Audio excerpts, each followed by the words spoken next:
চলছে শুটকি বোনা।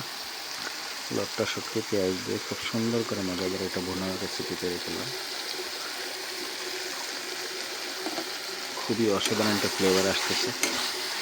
মনে হচ্ছে যে একটু ভুনা দিয়ে হয়তো বা 2-3 প্লেট ভাত খাওয়া সম্ভব। আসলে এত মজাদার একটা ফ্লেভার যদি আপনার ভাতের সামনে থাকে তাহলে সেটা মিস করা যায় বলুন।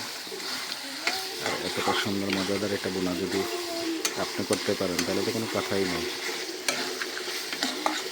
আমরা হাজার হাজার টাকা রেস্টুরেন্টে খরচ করি, কিন্তু এরকম একটা ভুনা যদি আপনি নিজে বাসায় করতে পারেন তাহলে তো কোনো কথাই নেই।